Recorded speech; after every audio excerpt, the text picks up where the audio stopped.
আসসালামু আলাইকুম। সশস্ত্র বাহিনীর পে কমিশন অনেক আগেই গঠন করা হয়েছে। সেই সশস্ত্র বাহিনীর তিনটি বাহিনী মিলে সশস্ত্র বাহিনী: সেনা, নৌ, বিমান বাহিনী। সেনাবাহিনী অলরেডি তাদের মতামত দেওয়া শুরু করেছে। বিমান বাহিনীও যে মতামত সেটা নিয়ে আজকে ভিডিও করতেছি। এবং নৌবাহিনী তাদের তাদের যে ইউনিটের পক্ষ থেকে, সদস্যদের পক্ষ থেকে বিভিন্ন মতামত নিয়ে জাতীয় বেতন কমিশনের কাছে পেশ করা হচ্ছে।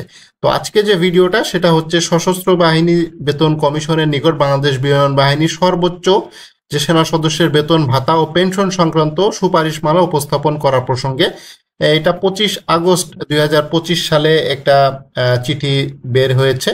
সেটা বলতে, পত্রের চাহিদা মোতাবেক অত্র বহরে কর্মরত সেনা সদস্য বেতন ভাতা ও পেনশন উপাদান বৃদ্ধি, পরিবর্ধন, সংযোজন সংক্রান্ত সুপারিশমালা প্রস্তাব মতামত নিম্নের ছক মোতাবেক দেওয়া হলো। অর্থাৎ যে মতামত দেওয়া হয়েছে, চাওয়া হয়েছে, জাতীয় বেতন কমিশন অলরেডি বলে দিয়েছে 31শে অক্টোবরের মধ্যে সশস্ত্র বাহিনীর সদস্যদের জন্য একটা সুপারিশমালা দিতে হবে। অর্থাৎ সকলের মতামত এখানে থাকবে। অর্থাৎ সেনা, নৌ, বিমান বাহিনী, নৌবাহিনী, তিন বাহিনী মিলে মূলত সশস্ত্র বাহিনী। তো তাদের প্রত্যেকটা সদস্যদের নিকট হতে এই মতামতগুলো নেওয়া হচ্ছে। সেই মতামতের ভিত্তি করে জাতীয় বেতন কমিশনের নিকট চূড়ান্তভাবে সশস্ত্র বাহিনীর যে প্রতিনিধি আছে তারা একটা মতামত পেশ করবে।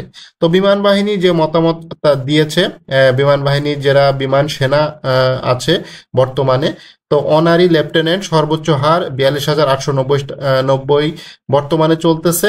এবং প্রস্তাবিত যে বেতন সেটা হচ্ছে 80,000। অনারি লেফটেন্যান্ট এখানে 38,480, এখানে 76,000 প্রস্তাবিত। মাস্টার ওয়ারেন্ট অফিসার এখানে 22,500 টাকা, 70,000 প্রস্তাবিত। সিনিয়র ওয়ারেন্ট অফিসার 22,250 টাকা বর্তমান বেসিক আছে, সেটাকে 65,000 করা হয়েছে। ওয়ারেন্ট অফিসার যেটা 22,000 সেটাকে 60,000 করা হয়েছে। সার্জেন্ট 16,000 টাকা, সেটাকে 48,000 করা হয়েছে। কর্পোরাল 11,000 টাকা, সেটাকে 42,000 করা হয়েছে। এলএসি এটা 10,200 টাকা, সেটাকে 40,000 করা হয়েছে। এসি ওয়ান এখানে 9,000 টাকা এবং 36,000 টাকা করা হয়েছে। রিক্রুট তাদের 9,000 টাকা এবং 36,000 টাকা নির্ধারিত, এটা করা হয়েছে। বিমান বাহিনীর ক্ষেত্রে এই প্রস্তাবটা মূলত করা হয়েছে। এবং বিমান বাহিনীতে যে সকল অসামরিক সদস্য আছে, অর্থাৎ সিভিলিয়ান আছে, তাদেরও বেতন কাঠামো এখানে বৃদ্ধির বিষয়ে আলাপ আলোচনা করা হয়েছে। অফিস সহকারী কাম কম্পিউটার মুদ্রারক্ষিক, তার বর্তমান হার আছে 9,300, প্রস্তাবিত হার হবে 40,000 টাকা। স্টোরম্যান 9,300, সেটাও 40,000 টাকা। এবং চতুর্থ শ্রেণী বিভিন্ন পেশা, চতুর্থ শ্রেণী যাদের বেতনটা শুরু হচ্ছে 8,250 টাকা থেকে, এটা সকল সিভিলিয়ানদের জন্য প্রযোজ্য।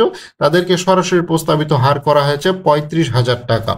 তো এই 35,000 টাকায় মূলত শুরু। অর্থাৎ বিভিন্ন যে দাবি দাবা এবং যে কর্মচারী সংগঠনের পক্ষ থেকে বলা হয়েছে চতুর্থ শ্রেণী কর্মচারীদেরকে 35 থেকে 40,000 টাকা থেকে স্টার্টিং শুরু করতে হবে এবং বিভিন্ন ভাতা সহ তাদের যাতে 35,000 টাকা হয়।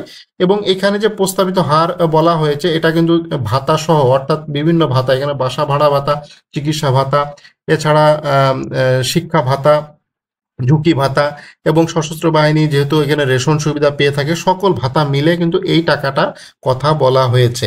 এবং বিমান বাহিনী থেকে অলরেডি এই যে বিমান বাহিনী থেকে যে একটা বেতন কাঠামো, অর্থাৎ বিমান বা সদস্যদের জন্য কি ধরনের বেতন কাঠামো হতে পারে তার একটা রূপরেখা দেওয়া হয়েছে জাতীয় বেতন কমিশনের নিকট। অর্থাৎ এটা মূলত দেওয়া হয়েছে প্রতিরক্ষা মন্ত্রণালয়ের যে বেতন কমিটি করা হয়েছে তাদের কাছে। প্রতিরক্ষা মন্ত্রণালয়ের যে বেতন কমিটি, তারা এই সকল মতামত এবং সুপারিশ যাচাই বাছাই করে একটা সুন্দর প্রস্তাবিত যে বেতন কাঠামো সেটা জাতীয় বেতন কমিশন এর নিকট প্রেরণ করবে। এবং সেটা খুব সময় বেশি নাই, অর্থাৎ আগস্ট মাস শেষ হয়ে যাচ্ছে, সেপ্টেম্বর মাসটাই মূলত আছে।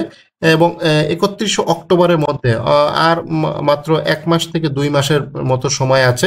অর্থাৎ 31শে অক্টোবরের মধ্যে জাতীয় বেতন কমিশনের নিকট এই প্রস্তাবটা দিতে হবে। এবং কমিশন খুব দ্রুততার সাথে কাজ করতেছে, তারা নিয়মিত বৈঠকে বসতেছে এবং আশা করা যাচ্ছে নির্বাচনের আগে, যেহেতু ফেব্রুয়ারি 2026 সালে নির্বাচন হওয়ার সম্ভাবনা আছে, তার আগে এই কমিটি তাদের পূর্ণাঙ্গ রিপোর্ট সরকারের কাছে পেশ করবে এবং একটা সুন্দর নবম পে স্কেল ঘোষণা হবে, যেটা প্রায় 15 থেকে 20 লক্ষ যে সকল কর্মচারী আছে তাদের আশার প্রতিফলন হবে ইনশাআল্লাহ।